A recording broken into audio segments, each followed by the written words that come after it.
So I think a great point to start off at is understanding what a network actually is. So in very simple terms, a network is a way for multiple computers. So let me just draw out like 3 computers, right?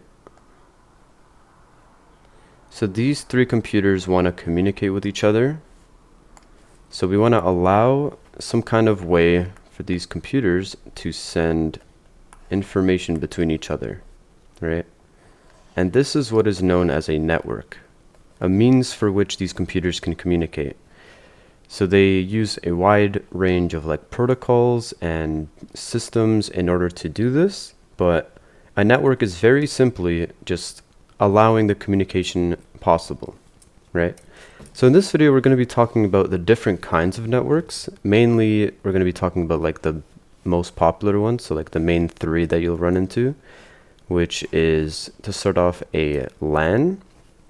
So a LAN is very similar to something you would see in your home network.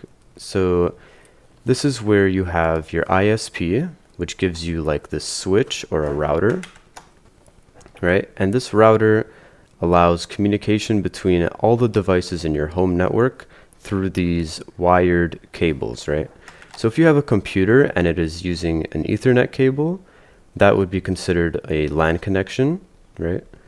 But if you use something like your phone, which is using like Wi-Fi to connect to the router, then that would be an example of a WLAN, right? So it's using radio waves as opposed to a wired connection. So a typical home would actually be a combination of a LAN and a WLAN. And this is because you may have computers that are connected through Ethernet, but you may also have a lot of phones and tablets that are using Wi-Fi. So it would be a bit of both, right?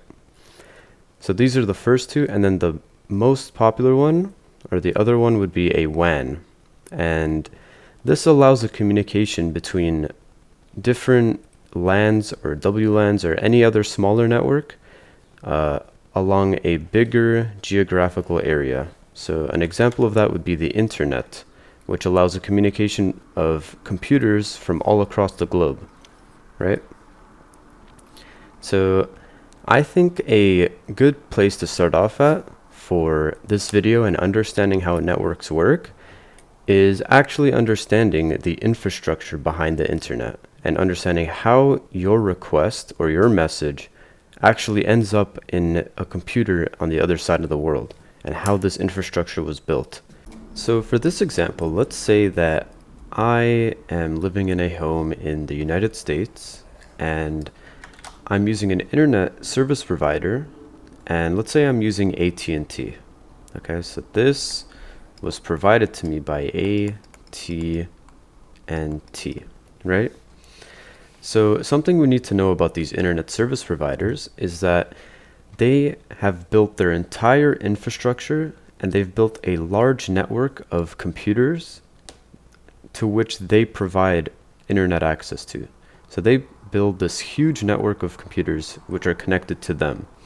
So what that looks like is this router is going to go to any request from this network is going to go from this router to another one of their routers. So let's say that AT&T has built a huge routing warehouse somewhere within this city.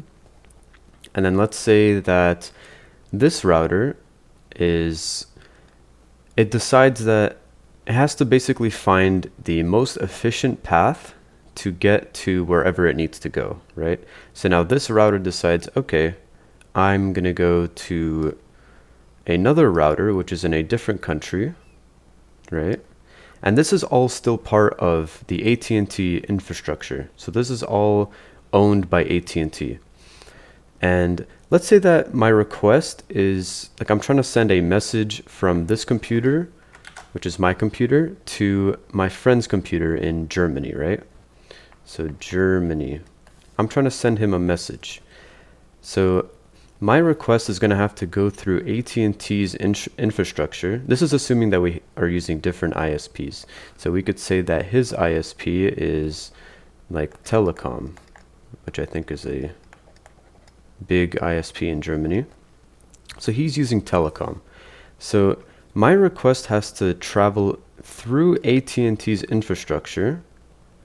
So no matter how many routers and such that it has to go through, until at some point it crosses a sort of like a middle ground network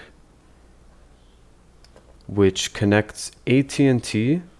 So here I could draw, I'll draw AT&T and telecom. I'll make telecom a different color. Let's make it white.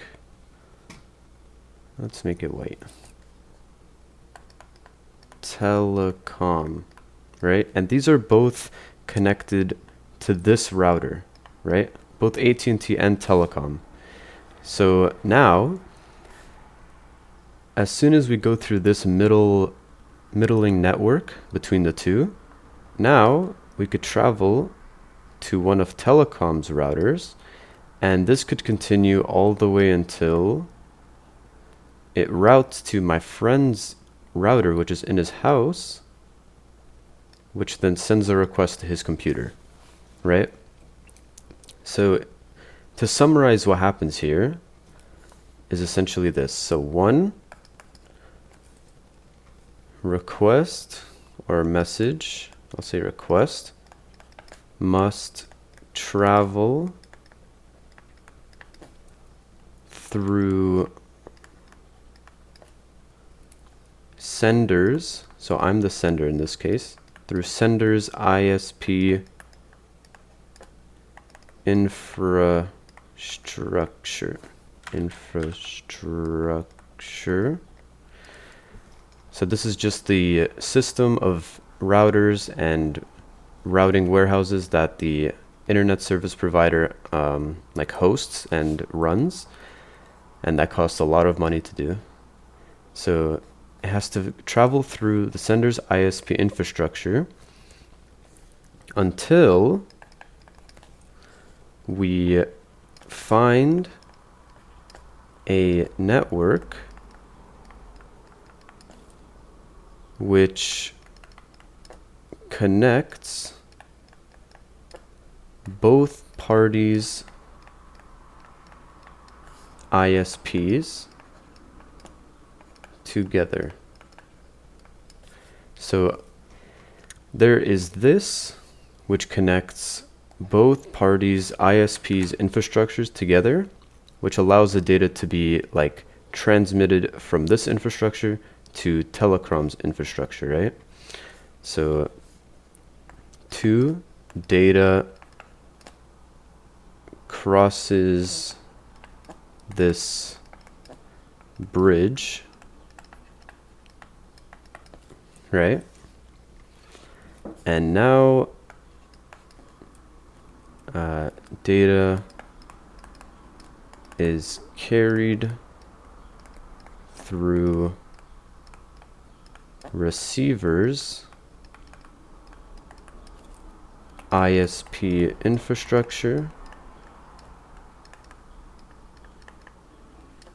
until it reaches them, right? So until it reaches this computer. So that is essentially, this gives us like a grasp of how the internet works and how a computer from one side of the world is able to send a message to another computer which is on the other side of the world. And it's through this long chain of data transmission, and this is essentially everything that needs to happen in order for this computer to receive this message. And if they were using the same ISP, then there would be no need for this middling ground. There would just be, for example, this would not go here. For example, it would go like to another router that they have, and then this would go to another router, for example, and then boom, a computer that is hosted by AT&T, So it wouldn't need to go through this like middling ground, and this would be a lot faster because it doesn't have to go through a whole other infrastructure, right? So this essentially gives us the intuition of how a request is sent through the internet, and I hope that is helpful in building your intuition for how the internet actually works.